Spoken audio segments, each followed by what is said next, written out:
Elementos y conceptos fundamentales del contrato de sociedad.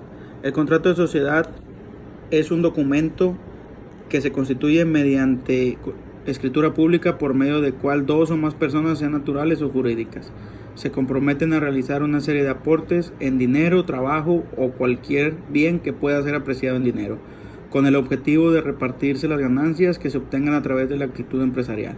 En el artículo 98 del Código del Comercio se menciona que contrato de sociedad, concepto persona jurídica distinta, por el contrato de sociedad, dos o más personas se obligan a hacer un aporte en dinero, en trabajo o en otros bienes apreciables en dinero, con el fin de repartirse entre sí las utilidades obtenidas en la empresa o ya sea la actividad social.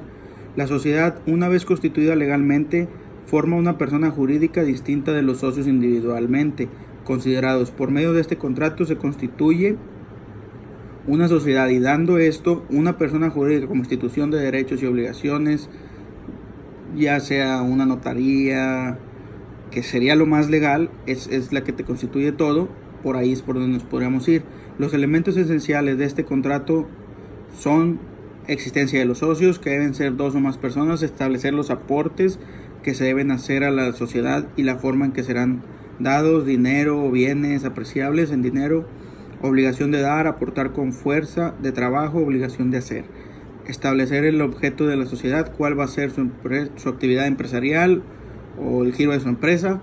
Establecer el propósito del lucro de la sociedad y establecer quién pone cada, no sé, es una sociedad de 500,000 pesos. Bueno, ¿sabes qué? Pues a mí yo aporté con 300,000 pesos y el socio tal con 100,000 y el socio 3 con 200,000.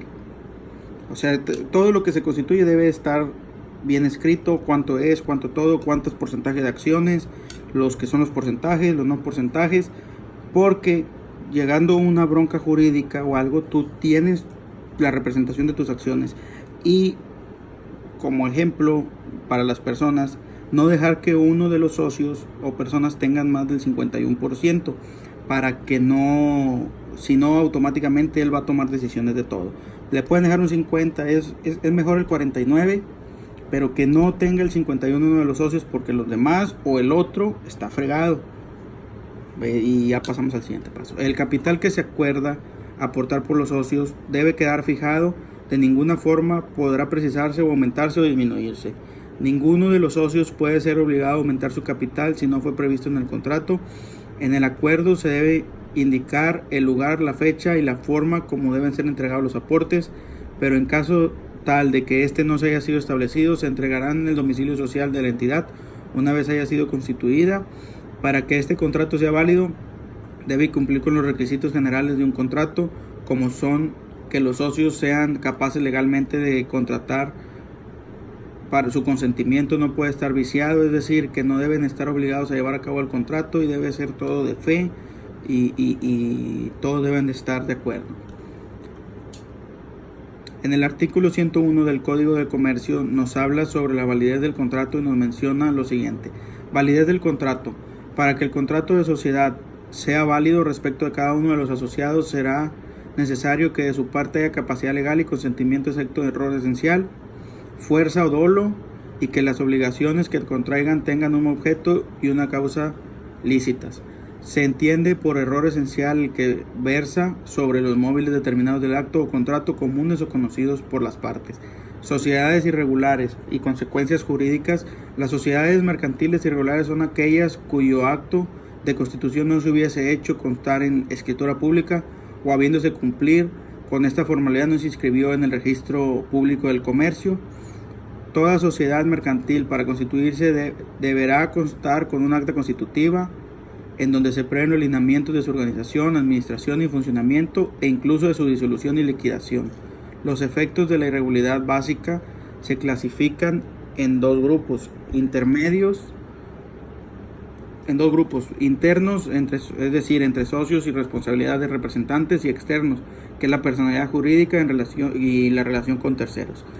Entre efectos entre los socios, en el artículo 2 de la Ley de Sociedades Mercantiles, las relaciones internas de las sociedades irregulares se regirán por el contrato social respectivo y en su defecto por las disposiciones generales y por las especiales de la ley.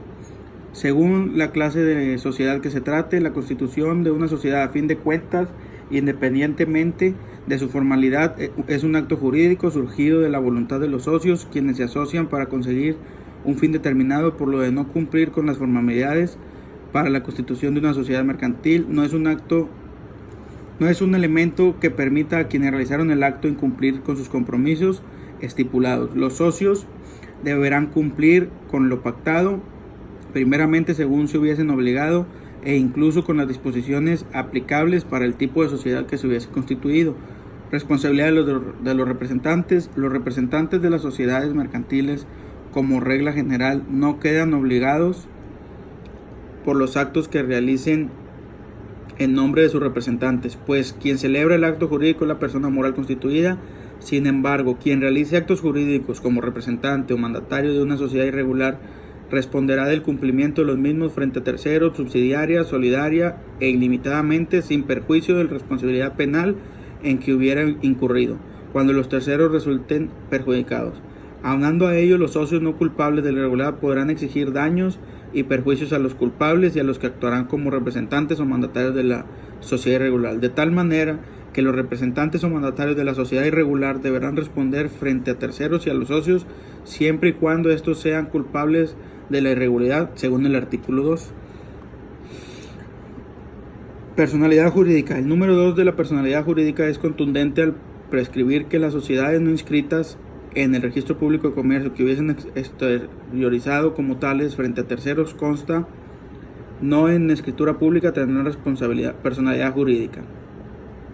Personalidad jurídica.